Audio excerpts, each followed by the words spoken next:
Welcome to the Bigger Truth Show. I am Scott McMahon, and I am excited about this episode. I am going to bring on in just a moment Scott Greenlee. Scott is running for Michigan Republican Party chair, and we've got the county conventions on Thursday, and then in the middle of February, we will have, I think on the 21st and 22nd, is the state convention where we will elect our next chair. And I am engaging on this issue pretty heavily because I think that it's really going to impact the outcome of the 2026 election. And so with that, I will go ahead and bring on Scott Greenlee. Thank you so much for joining. And I'm excited to have this conversation and to learn more about you and your background and why you're running. And so let's just start with that. Why did you decide to run for state party chair? Well, thanks, Scott. It's great to be on here. Two guys named Scott. This should be a lot of fun today. I've been involved in the party for a long time, and in taking a look at 2026, it is when we often say this, it's the most important election that we're going to face as a state in decades, if ever. And that's because literally everything on the ballot is up for our state. We've got the governor's race, the Secretary of State, the Attorney General. We've got to win the Senate back. We've got to hold the House and keep Speaker Matt Hall in the majority there. We need to not only defend, but improve on our congressional delegation. And there's a couple spots in this state that deserve and should have a Republican member of Congress that don't currently. So those need to be focused. We've got the Supreme Court. We've got the statewide education seats. And up until this morning at about 9 o'clock, we had an incumbent Democratic U.S. Senator to take out Gary Peters, who has not really done anything for this state in the time that he's been in the Senate, and certainly wouldn't be an advocate for President Trump's America First policies in the Senate. However, as you know, he announced this morning that he won't be seeking re-election, so I wish him well on his retirement. I think it's a great decision on his part, but we've got to take that opportunity and get a U.S. Senator from Michigan that really represents Michigan's values and will work with the president. So it is a critical year. Everything's up, and I've got the experience in the political arena as well as the executive leadership experience through business and nonprofit organizations to lead an organization of this size and deal with everything that comes along with it, the fundraising, the media, motivating people, managing a high-level staff, and everything else that's included in this job, which is really, when you think about it, chief executive officer of the organization for a 2-year period of time. Mm-hmm. And Patriot Mindy Teets, thank you for joining us. She says greetings. So what can you talk about some of the, you said that an organization of this size, and it's an interesting organization. It's a very, the Michigan Republican Party is very unique. In this last cycle, the party brought in, I believe it was about $28 million. Most of that was pass through money, not all of it. And there were, I think, 4 or 5 people on staff. And so to have that much money flowing through an organization with such a small staff, and then a large pool of volunteers that you've got to just squeeze as much blood from the turnip as you possibly can in terms of their time, their sweat, and their treasure, to come up, to have a successful outcome. Because really what the party's about is doing the labor. The state party is the labor and the financial means to win elections, and that's where the delegates come in. So, and motivating a large group of volunteers with disparate motives and interests, it can be a real challenge. So how would you go? What would be your strategy in trying to bring together these volunteers and trying to raise the money that it's going to take to be successful in 26? Sure. So 3 different things there that I easily see. First of all, 26 is very different than 24 because it's not a presidential year. So the partnership a national presidential campaign, the staffing that a national presidential campaign places in a swing state will not be here. We may have the opportunity to partner strong with organizations like the Republican Governors Association. Certainly, the NRSC, the National Republican Senate Committee, was active supporting Mike Rogers in the last cycle, and I would be sure that they're going to be back with Michigan being a swing state and be engaged here. But basically, the state party is going to have to do more. We're going to have a larger, more robust team, and preferably, we're going to have the finances and operating to get things going very early so that we can establish a footprint in many communities around Michigan, make sure that we're coordinating with the proper partners and get things organized and going so that once we have nominees win in August, both in the primary election and the convention election, they can step into a well-oiled machine. Now, in terms of the money itself, we've got to raise, in my estimation, including pass-through dollars, somewhere between $30 and $40 million, with everything being up on the slate this particular cycle. Let's face it, that governor and U.S. Senate, or excuse me, state Senate situation is critical for Michigan, so that we can then undo some of the woke liberal agenda Gretchen Whitmer has crammed down our throats with unilateral control of government over the last 24 months. We've got Speaker Hall in there now who can roadblock things, who can force them to the table to negotiate on matters where we may be able to find common ground. But we can't undo the harm until we have a governor and a state senate to join him and our members of the state house. So it's a lot of resources will be needed. We've got to raise money from every possible place. That will include low dollar fundraising, reaching out to everyday folks who aren't necessarily involved in the party, but getting them to chip in 5, 10, 20 bucks. It'll go to some of the larger, more traditional donors that the party has had and the party knows. And importantly, bringing some of those folks back to the table who've not been with us in recent elections. We all know that the donors have kind of lost a little bit of confidence. Some have in the state party. I think there's ways to bring that back. I know many of these folks. I believe I can get meetings with them.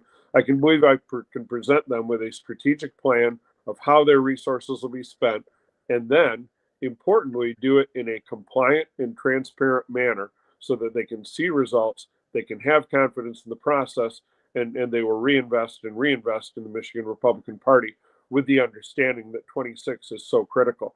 Now, the other thing that you mentioned and you touched on there are the different parts of the party. And I feel that I'm, again, uniquely qualified to serve the Michigan Republican Party as chair because I have friends in every part of this party. I've got friends that are new delegates that are recently recruited. I've recruited some of them, in fact. That's part of what I do every single election cycle is try and get people involved. I've had an opportunity to work with folks who literally supported every one of the 11 chair candidates last time. I've got people across the spectrum that I communicate with. And then I, of course, know the folks who've been around the party, both as volunteers, as activists, and as donors, because I've been around the party for a while. And during all this time, whether it's somebody brand new or the most seasoned, most long-term supporter and donor of the party, I've tried to make sure that everybody has had an opportunity to be heard so that the best ideas can come forward. I've tried to find common ground, and I've tried to importantly treat every individual with respect. So I think that that's a big key to getting people together. For many years, there were donors who said, we need to expand the party. We need to get more troops on the ground. We need to get more people involved. We've done that. President Trump has led the way in doing that. So as I talk to those donors, I say, hey, we've got new people. They've got to be treated with respect. Their grassroots have got to be heard. Their ideas are things that need to be valued. They need to be vetted out, and we need to put the best ideas forward so we can foundationally move the party ahead. Okay, so I want to drill into both of those things a little deeper, but first with the fundraising. Yeah, Christina Caramo bragged about turning away all 87 major donors to the state party, and that in September of 23, right after the Mackinac conference, she and Caroline Wren, who had been at that when went on Steve Bannon's War Room and bragged about this in front of the whole country about how we turned away all 87 of our donors, and we're working together, and we don't mean money because we've got people. And of course, it was an absolute disaster. And Ambassador Hoekstra did yeoman's work in just a few months, going back really on his hands and knees to these donors and apologizing to them for the way that they had been treated, because she was slandering them. Yep. She was actually blaming the donors for her inability to get anything done. Correct. And it was terrible. And in there's missing money, there's all kinds of issues still, and the FEC fines and issues there. So we've got some debt still, that and some loose ends that need to be tied up.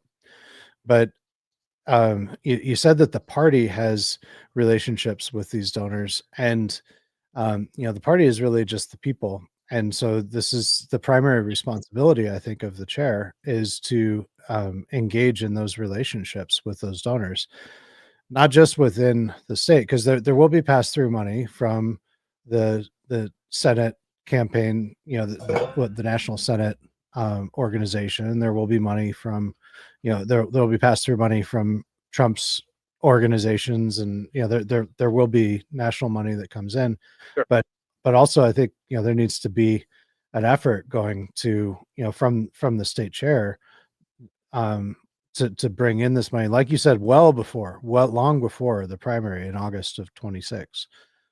We've got to have at least commitments and stuff lined up, so that, I mean, 30 to 40 million, that's well in excess of what the party handled in this cycle, which was a presidential cycle. So, if you could speak to that, what Oh, pragmatic, practically, what are your relationships with the donors?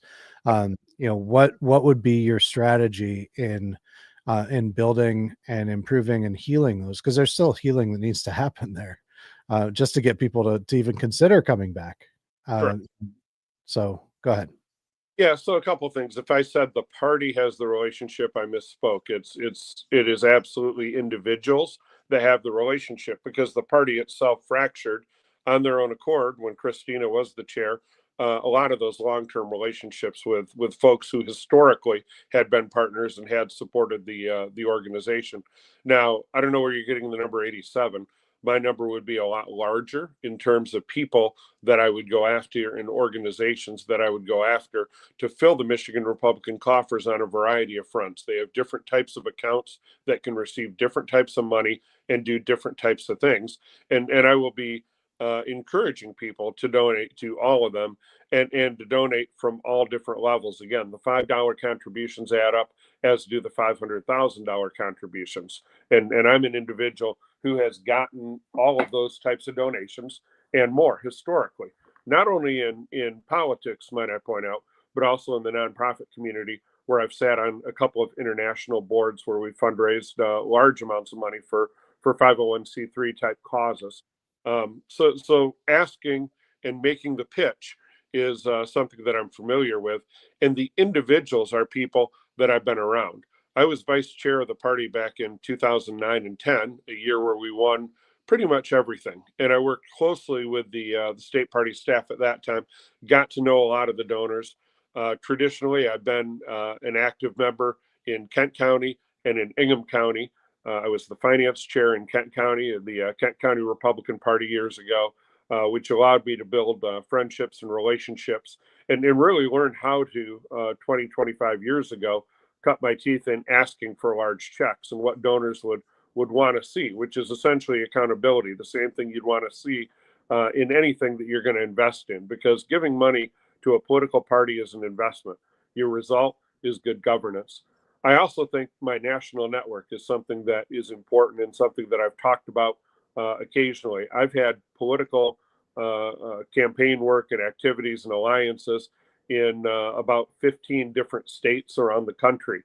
I will go to those folks because in many cases, they've got connections that invest nationally, not only in their own particular states, But also, let's face it, some of these states are pretty red, pretty safe areas. And when you talk to major donors on a national level, they care about control of Congress. So going to some of those folks and pitching that, hey, Tom Barrett is new.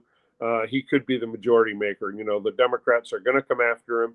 It's his first year. We've got to get him reelected. We've got to look at his record and return him to the House. That's a pitch that I can make and motivate people who don't necessarily have a Michigan zip code to invest.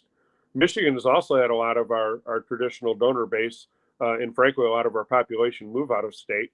I know a number of people who live in Florida, who live in Texas, who've taken, the opportunity to get out of Michigan. A lot of times it's the economic climate. A lot of times it's the weather climate as people retire and what have you. But again, I can think of people and opportunities where we can do fundraising events in other states that will benefit the Michigan Republican Party.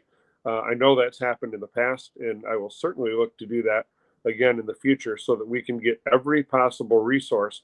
And then, by the way, Scott, once we have the resources, and I think we'll probably touch on this later based on our chat before the show, but I'm positioned as somebody who understands the vendor situation and what the party needs to spend money on. I am positioned to get every penny out of every dollar that we get because I understand the fiduciary responsibility that goes with any organization dealing in donor dollars, whether that's the nonprofit world or the political world. It is a higher level of scrutiny, a higher level of transparency, a higher level of accountability than happens even in the corporate world. And I'm certainly prepared to do that, which will not only instill, but will continue confidence in donors as they work with me and they take a look at the plan and they see what their dollars are doing and how they're being spent.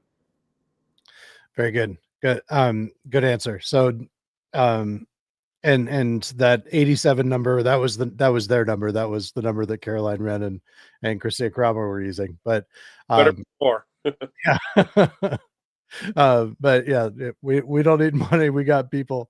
And I like how Adam, D'Angeli says that, you can't run a campaign, a political campaign on magic beans. So, it takes money and we'll get into, like you said, where that money goes.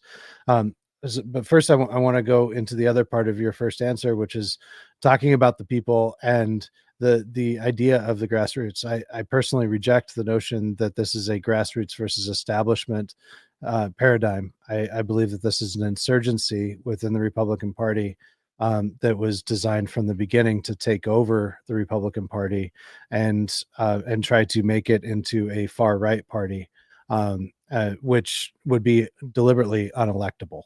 And that's one of the things that's really turned off a lot of donors is candidates that are that would not appeal to and actually act as repellent towards independents and moderates. The reason why we just witnessed President Trump running perhaps the greatest political campaign in human history because it was such a big tent campaign. His platform that he really authored himself was designed to reach a maximum number of people. And there were a lot of complaints on the right about his stance towards abortion, for example, and towards homosexuality and gay marriage and stuff like that. But he was putting together a platform that would not turn people off and that would bring as many people into the party as possible. And as a result, we had, depending on the numbers, and the polls that you look at, potentially a majority of Muslims in Dearborn voting Republican, which was just absolutely extraordinary, or at least voting for Trump. And so I believe that the party itself is just by structure a grassroots party. Everybody that works, the grassroots is the people. It's a bottom up structure, is power structure in the party. From the counties and the precinct delegates all the way up. So, understanding that there is an insurgency, there are people within the party that they are truly only interested in power and control. And they don't have it right now, and they're kind of upset about that.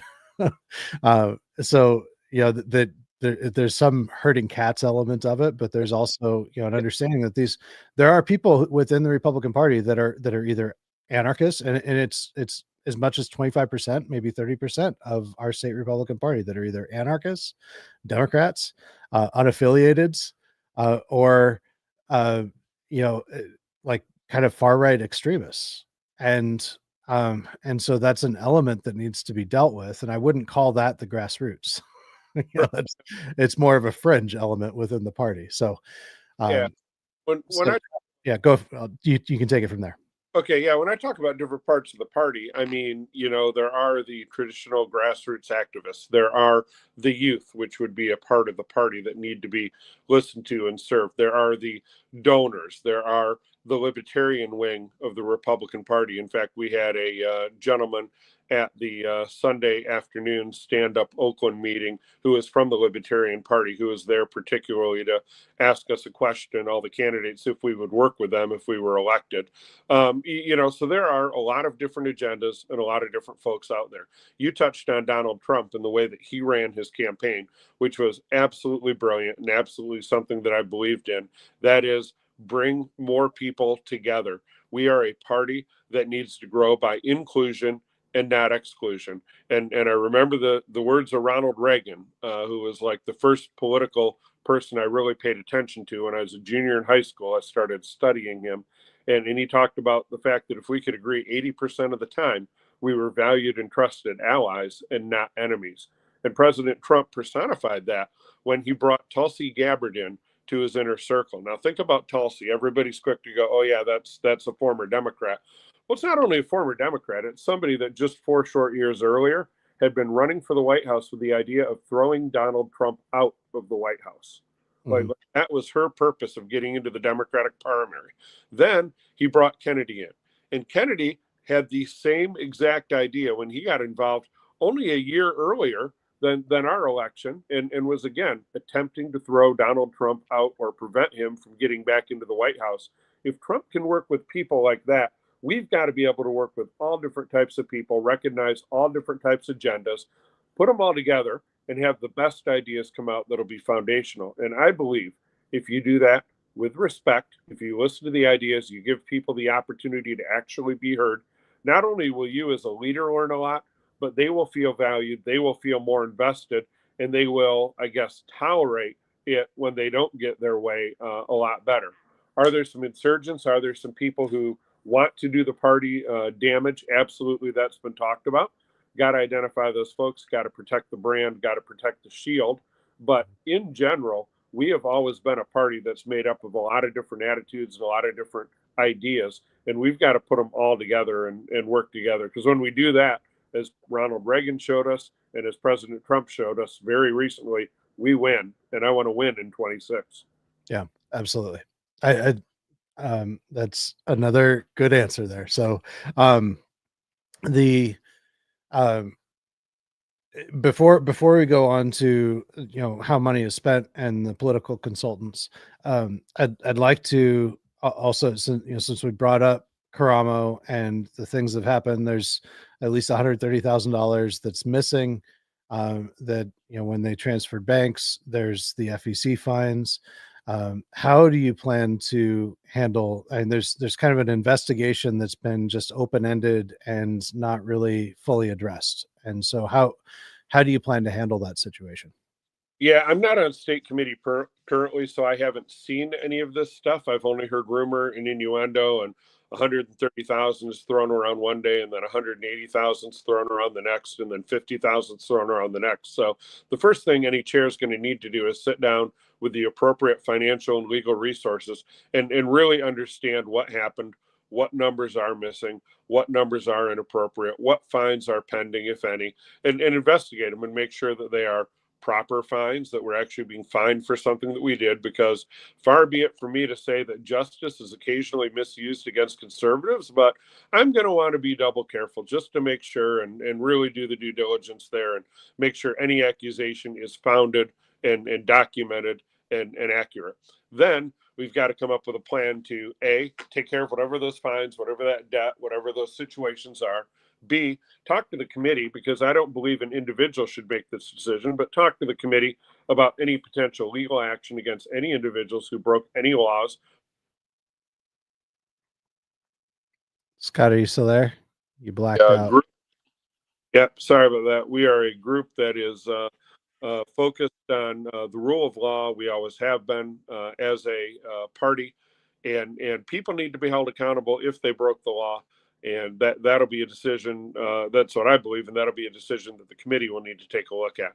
So I think all those things need to happen. A bunch of fact finding. I wish I could give you a better answer, but I just don't know the real numbers, and I don't want to speculate and play. Guessing, games when we're talking about this type of accusation in these types of hours. I'll get Sure. to I'll handle it appropriately. I'll make sure the state committee is aware and that they have input wherever it's appropriate. Mhm. Do you, if there are indications that there was criminal activity, would you, take that to law enforcement? Would you press charges? Absolutely. Um, I think that the bleaching of Christina Karamo's hard drive, for example, a professional bleaching of it before it was returned, certainly implicates that there was something that she was trying to hide. Um, so, um, well, that's good. I know that, and I understand why there was some reluctance on Ambassador Hoekster's part in, really pursuing that. He was focused entirely on winning and, winning for Trump, and right now he's really focused on his upcoming confirmation hearings, and so I understand why he's been avoiding controversy on that. Um, and I really wish him all the best, and I think he's done just an incredible job. I would not criticize him in any way, because I don't know how anybody could have done any better with what they were given than he did. So Mindy says she's giving you applause for your answer there, especially I think to um, the discussion about pressing charges if there's indication of criminal activity, or potentially a civil suit in order to try to recoup funds, if that's something, and it's a messy thing that you don't really want to get involved in, I imagine. um, when you've got a million other irons in the fire and such a crammed election season. Yes. But yeah, so I understand that it's messy, but I think that there's also a sense of, the party's been very deeply wronged, and that there needs to be, you know accountability, I think. Yes.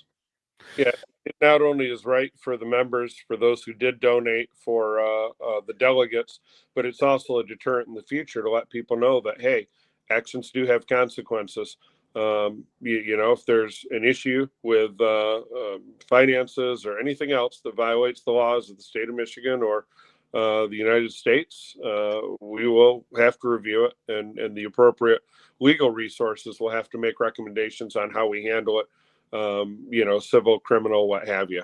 I'm not an attorney, and again, I don't have the facts in front of me yet, but you can bet on day one or two, I will have facts in front of me. That'll be a very high priority to see exactly where the organization stands, and then to take appropriate action. Mhm. Okay, so now I want to drill into, this is we're doing good here. You're covering a lot of ground, but I want to drill into kind of who you're working with and who's Sure. behind you. And I think that this is an important issue because, again, with Christina Caramo, there was a shadow operator behind her named Michael Abity that, that we didn't, that the delegates didn't know that they were actually voting for. and and so and he, as I exposed, he had a pretty shady past and present, and I think that he had malintent. And so, I think it's important to know, who you're working with, who's behind you. And so I'll kind of let you take it with political consultants and that kind of Yeah. thing, so I can take it from there. So the big lead firm that I'm working with is a company called Greenlee Consulting. The CEO, Scott Greenlee, is fantastic. He's got a good record of winning races. He's good with strategy. He's honest. He's fair, and he wins. So we're mainly using that firm. In all seriousness, I don't have another political consultant. I haven't hired anybody. In fact, I've been very blessed that everybody helping on my team is doing so as a volunteer. That's very helpful from a cost out of pocket standpoint to attempt to become a servant leader of an organization of this size. But it also removes a lot of the quid pro quo and a lot of the, hey, we'll help you here, but you got to pay this, or all these deals that go on that I've seen that I find a little bit unsavory from time to time. So I've kept things in house. I've got a core team of 8 or 9 volunteers that are all doing different things. I'm very fortunate that they've got the time to put into this stuff, and they've got the belief in me and the passion for the Republican Party to do it. And then I'm working literally full time on it. I'm not spending any real time on any of my corporate clients that I would typically focus on in a non-election year when I don't have as much campaign activity. I've got one that I'm helping out a little bit, but it's very minor. So I'm basically putting in my 50 or 60 hours a week on the campaign right now, traveling the entire state, doing interviews like this one, and just being available and accessible to everybody. So there's your answer there. There's no big firm or any real individuals behind this. Is there anybody that recruited you to run, or that told you, hey, we want you to run? I had a lot of people, and nobody stands out, but I had a lot of members of the state committee. I had a lot of precinct delegates come up to me and essentially express a little bit of buyer's remorse, because we haven't talked about it here, but most of your audience knows I did run last cycle. I was finishing third behind Christina Caramo and Matt DePerno. I got into that race very late because I took a look at the people in the race, and while there were some very good folks running, none of them had really been involved in statewide campaigns for the length of time that I had, and had really run a number of competitive winning races. And I felt that profile was missing. And I felt we're an organization about winning. We're an organization about getting the right political scorecard at the end of the day in November, and advancing our people so they can work for the people of Michigan, the citizens that care about our values and our policies. So although it was a crowded field, I said, I'm going to jump in, I'm going to run. The delegates weren't really excited about somebody who had been around a long time. They weren't really excited about the fact that I was very non-emotional and very directly focused on what the actual job was, which is the CEO of an organization. It's not who's the most conservative. It's not who's going to, be more strong on this particular issue or that particular religion or what have you. It's simply to marshal and run a large organization. And so I finished third, as noted, and obviously things did not go well internally, with a lot of drama and a lot of fighting over the last couple of years. So as we got into August, September, October, people started coming to me saying, hey, if Ambassador Hoekstra doesn't run again for chair, would you think about it? And I initially said no. In August and September, I had kind of done that one time as a way to really present a different point of view and a different option to the delegates. It's not a job that I had ever really sought after or thought about, though my name had been kicked around in the past. I'd never run before for party chair. But if enough people come to you and enough people say, hey, I've got buyer's remorse, I should have supported you last time, you've got the right background, you've got the right connections, you've got friends in every part of the party, and you've got a heck of a winning record of running campaigns.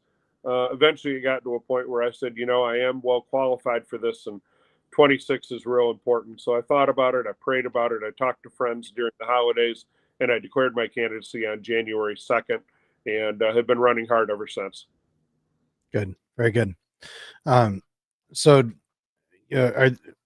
who are kind of the chief people that encouraged you to run? Nobody jumps out. There isn't like I can't say that, Chairman Hoekstra said, oh, Scott, you'd be the perfect guy to follow me, because while the chairman and I have a great, relationship, and we do talk, he wasn't encouraging me or isn't supporting me per se. I can't say that a number of elected officials came and said, Scott, you'd be our guy, we'd need you to run. I can't say any of the donor community came and said, boy, we want to recruit you to be our candidate. And I think that speaks to the fact that I've never been anyone's candidate or anyone's consultant or anyone's person. I kind of do my own thing. I kind of do what I believe is right at the time. So short of saying a bunch of precinct delegates and a bunch of state committee members, which, by the way, I think are the backbone of the organization and very, very critical to our success, which is why I want to involve them and engage them in the party at a higher profile, more active level than they've ever been involved before. Short of giving you those answers, I can't say there's any one individual that is knocking my door down saying run, run, run. Ted Nugent, you want a name, I'll throw a name out. I've been fortunate to know him since 2008. He cares deeply about his home state here in Michigan, and he and his wife and I have done a number of political projects over the years. You may have noticed in my campaign, I'm not announcing a lot of endorsements because these days endorsements are a double-edged sword. If so-and-so likes you, well, then somebody else has to hate you. And also people sometimes get uncomfortable putting their names on lists and stuff. So I've only really announced one big endorsement, and that's Ted Nugent. He's been a good friend. And so I can tell you, he encouraged me to run and was thrilled when I announced. And he and his wife were my first endorsers. So if I got to give you a name, I guess I'll give you that one. That's good. That's a good name. Yeah, he's a tough guy not to like. So, Don Kreutz, really good to see you, brother. He says, a man of character who runs a positive campaign. You will not hear negative comments about other candidates. Exceptional. And that's, that's an important aspect of, and it's difficult. It's difficult in politics, especially when mud's being slung at you. That does happen. But And the other people running, there's 3 other people. I know they're all passionate conservatives. I know they all want what their vision is of best for the party. So right. I do stay away from that. I could nitpick and say I don't like this about that candidate or I don't like that about this candidate, but I'd rather just talk about myself, my background, my platform, my belief that I'll work extremely hard for the party and that I'm well qualified for the job. Yeah. Sharon Darlene says, thank you for running, Scott. I will be a convention delegate and I'm voting for you. So Thank you. So what about, I've been told that you have worked with or are working with John Yob. Are you working with John Yob? I'm not working with John Yob. But funny thing, so way back in 1988, when I became the founder and first president of the Grand Rapids Junior College Republican Club in Grand Rapids, Michigan, one of the people who was like helping raise a little money to do pizza parties to recruit students was a guy by the name of Chuck Yob, not John Yob. And Chuck was extremely active in the party at the time, wound up being national committee man, and was a good mentor to me as I was, in my late teens and getting active as a precinct delegate and things. I think for some reason people have linked the fact that Chuck is one of the people who like got me active with the party, and John, his son, who runs a consulting company like I run my consulting company, and have kind of linked us together. And there have been races we've worked together on, but there have also been races where he and I have been absolutely on the opposite side of. One thing's for sure, I've never worked for his company. He's never worked for my company. He's a smart guy. He's had some success, certainly not just in the political arena, but in business in general, from what I can tell. But no, I'm not working with him, and I'm not beholden to him or anybody. Again, I'm my own person. I will always do what I believe is right, and I'm not going to be impacted or influenced by any of the other drama and stuff that goes on out there. Mm-hmm. So are you are there any I know you said that you are you're the only political consultant that you're working with. Is there anybody that you're working with that will be helping you with the convention and whipping votes at the convention? Is that just the volunteers within your team, or are there any consultants or anybody that you're working with in that capacity? No consultants at this point, just volunteers. I'm proud of that. I've had an opportunity to work with a lot of people over the years, and many of them raised their hand and said, "We'll come back and we'll help you. We think you're right for the job. We're passionate about it." So no, I have not written or been required to write a single check to a single individual. A little reimbursement here and there. It was funny the other night too. I was out at a Livingston County delegate event, and a guy named Blake Edmonds is with me. Blake is a former youth vice chair of the Michigan Republican Party, and Blake worked for my company years ago. and he said, "Hey, you're running. I want to help out. If you ever need to go along." So I took him along in this one event, and he's done some other ones too. But we went out afterwards, and I did pay for his dinner. So I guess I got to come clean on that. But short of being a gentleman and trying to take care of the people who take care of you. Again, I have no contracts. I have no requirements to pay anybody, and I'm blessed to be in that position. So what are the what's the role of in your view as a political consultant? What's the role of the political consultant in the state party? They often seem to be at odds with each other. The party's role is to stay out of primaries and keep their hand off the thumb and not to get into. We always talk about crony capitalism. This would be crony candidatism. We don't want to influence the public. We don't want to give resources to anybody because we've got to work with whoever the citizens vote for and the delegates vote for in August of 2026. Consultants, on the other hand, they link up with candidates, and they do so for a variety of reasons. Obviously, there's a business component there. I like to think most consultants align with people and want to elect people that they believe in, whose platform lines up with them, at least in the beginning, because anybody who's been around politics in a consulting role for a long time has gotten or helped get somebody elected, and they've wound up not being exactly as they were billing themselves or marketed or as conservative or what have you. So that certainly happens. But I know I try and find folks that I believe will be good public servants and advance their interests. And really, a consultant is dealing with all the day-to-day things, all the working on communication and how do we reach the voters and how do we handle this challenge from your background 10 years ago and things along these lines.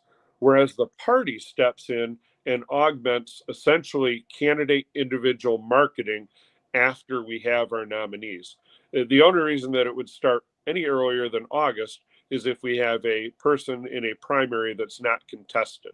So if we have somebody, for example, Tom Barrett, I talk about Tom a lot because he's new to Congress. He's my congressman, and I had the opportunity to do some work on the outside of his campaign last cycle. So I'm fairly aware from watching his activity from a distance and what have you, plus living in the district. So if nobody is running against Tom in the primary, and Tom essentially has a free pass and is on to the general as of the filing deadline in April of 26, I would expect the party to get engaged with his campaign right then and there and provide as much support as possible because we have good reason to believe the Democrats will target him in his first opportunity to be reelected.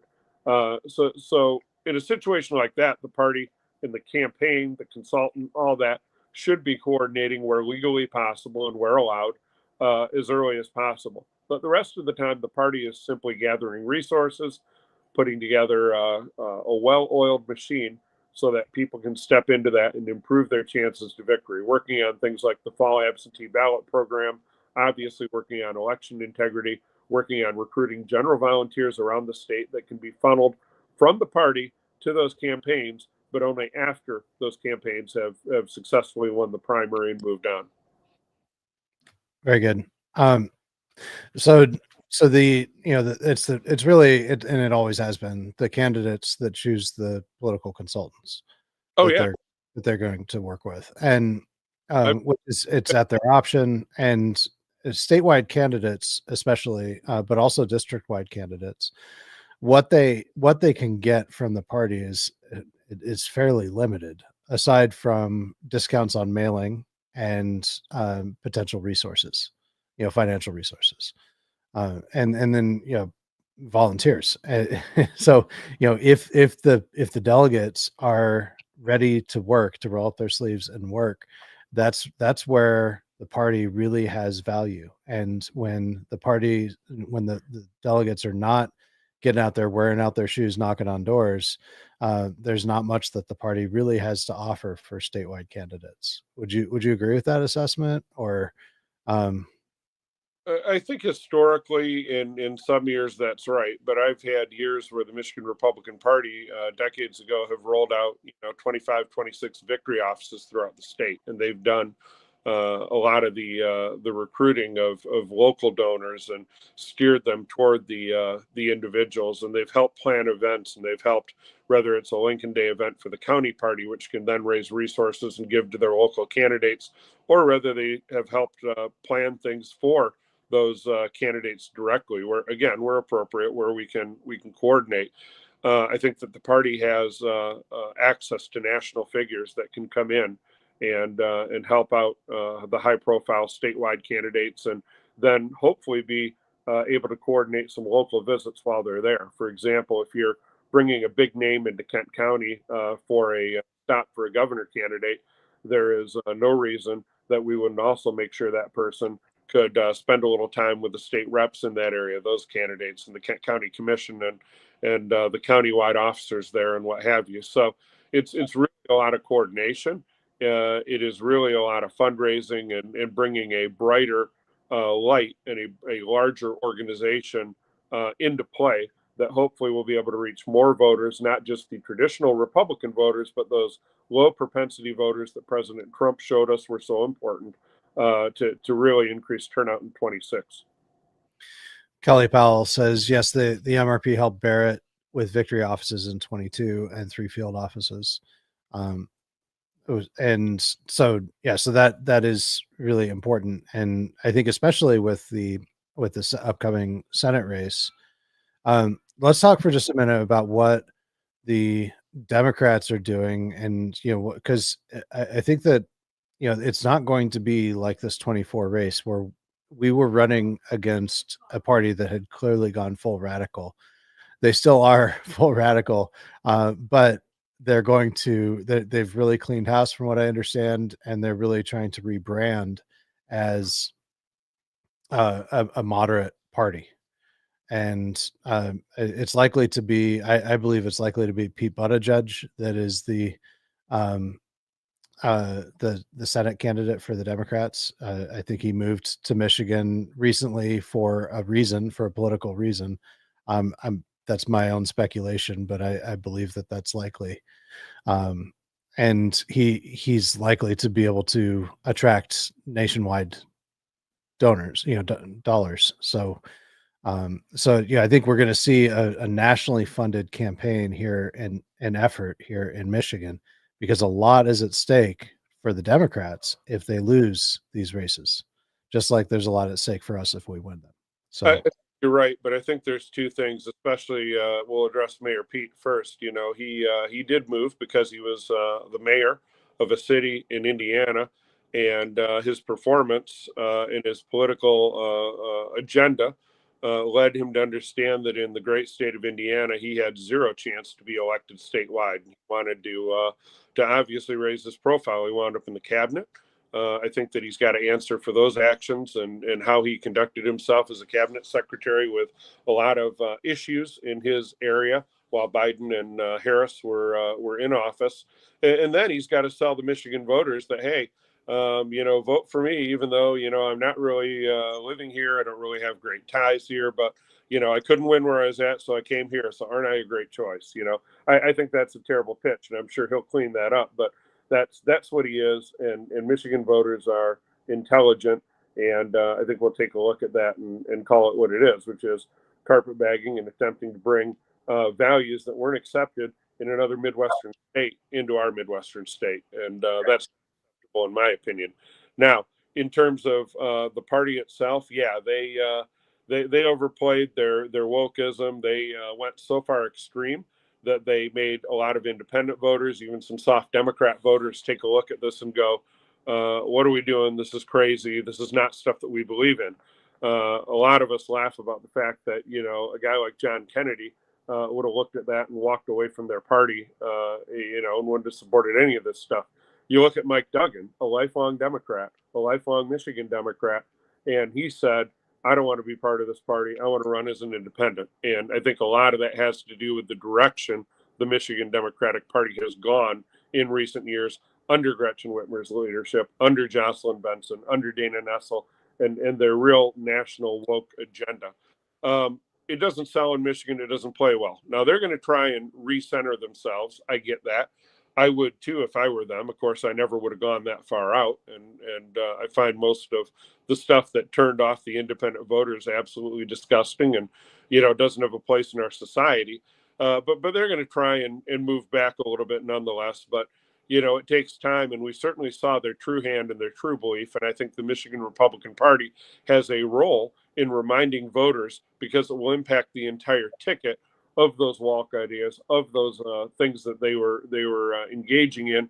And when we get to the elections of 26, it'll only be a year or two that they've moved back. So I think we know their true colors, and I think that's another important role the party can play, to remind Michigan voters that, hey, this is where their heart is. They recognize it's not where our state's heart is, so they're kind of moving around, they're kind of playing, but we see what they're really about. We want to remind you of that, and we want to encourage you not to put them back in power, because if you give them the reins of leadership, we've seen what they do, and we've seen what they've attempted to do, even when their own party can't get it straight in lame duck during the last couple weeks of last year. When you think about the fact that for the first time in 40 years, they had a blank check. They had the governor, the Senate, and the House, and how badly they bundled that from top to bottom. Really, from a leadership perspective, any citizen, Republican or Democrat in the state, ought not want to put them in charge again, because even when they have all the power and they can just run roughshod over the Republicans, and they did in a lot of things, they couldn't get it as right as they thought they should have, and they had a lot of internal fighting, and basically rendered themselves ineffective, and that was great for the citizens, but it sure does tell you about how the Democratic Party operates. Sure, sure. And the things that they did pass are really largely so tyrannical and extreme, like the removal of local control over the solar and wind, and the Green New Deal that they gave us, and even what they did with the eggs, and now you can't buy regular eggs that are raised by chickens in cages. Yeah. So let's see. Conrad Ish says, "Thank you for running, Scott Greenlee. Excellent background and vision. You also listen to people and their ideas. I'm proud to call you my friend, and you have my support and endorsement." Thank Um, you. so um, we've covered a lot of ground, and I want to give you the opportunity. So, what is your website? And I'm very grateful for you coming on. I think that you've answered. I've tried. I don't think I've pulled any punches. So you've answered everything directly, and it's pretty clear that you don't have anything to hide. I didn't expect you to. You're not known for that. Really, Scott, and I appreciate everybody that's taking the time to interview all of us. It's a lot of interviews I've done. I'm probably doing one or two a day at this point. I did one yesterday. I did one today. I've got one tomorrow afternoon. So I think this is good. I think a lot of information out there is good. I answer and do every one of them, because I believe in transparency. I believe that people, the more information they have, the better their voting can be. And that's true of public elections, and that's true certainly of inter-party elections. So I want folks to know me. I want folks to ask the tough questions. I want folks to straighten out anything they've been confused on. On my website, which I'll give you here in a minute, you'll find my personal cell phone. You'll find my personal email. Those haven't changed in years and years and years, and they're not going to change if I'm elected chair, because I believe a chair has got to be accessible to the delegates of the party, and really to anybody who has an idea. So folks will tell you, sometimes it might take me a day or two to get back to you based on the number of messages I've got and other obligations, but I do absolutely try and return every single call. I do try and return every single text, every single email, and I would really encourage people not to be shy and reach out. Give me your ideas, give me your suggestions, give me your constructive criticism, give me your non-constructive criticism. You got to get it out of yourself somehow. So if you think I'm being a jerk or what have you, feel free. People have called me all sorts of names over the years. I can handle it. The website is Greenlee for MIGOP Chair.com. That is GREENLEE, the number 4, MIGOP Chair.com.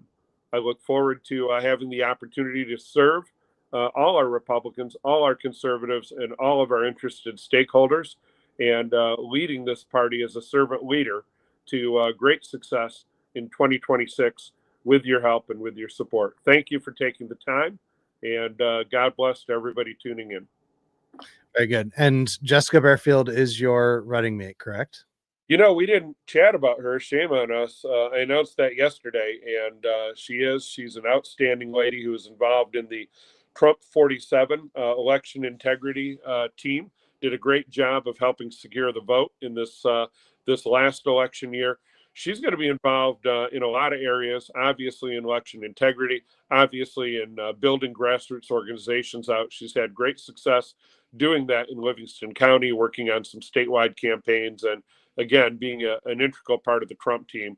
I took a look at a lot of qualified individuals. We're fortunate in the Republican Party. We've got a deep bench, not only of public candidates, but of people wanting to work in the party.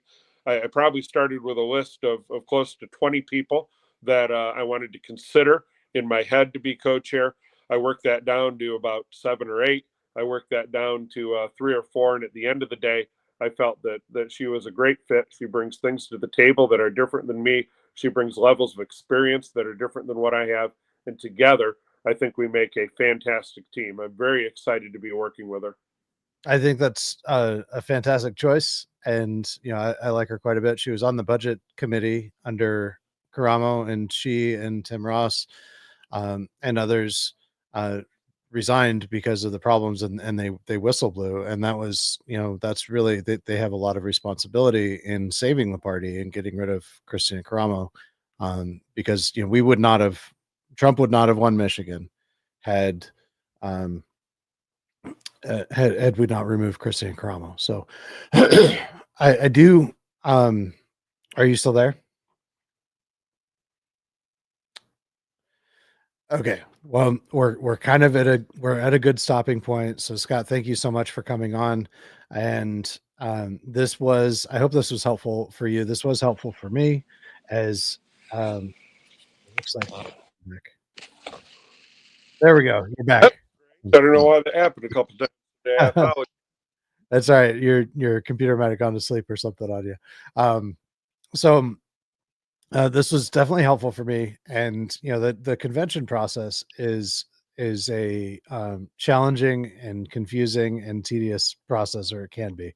And Yes. hopefully this year's convention goes more smoothly than they have in years past. And we'll see how that goes. But I think it's very good to consider all of the candidates, and to view pluses and minuses, and which candidates you support and can work with. And I think that you've shown yourself to be a professional, and who what you're getting yourself into. And I think that you're very much capable of doing the job. So I appreciate you being here and taking the time to do this. And I think that this is probably, I hope it's been helpful for everyone else as it has been for me. So thank you again, Scott Greenlee, and I wish you all the best, and we'll be in touch as we get closer. So thank you all for joining, and until next time. Thanks.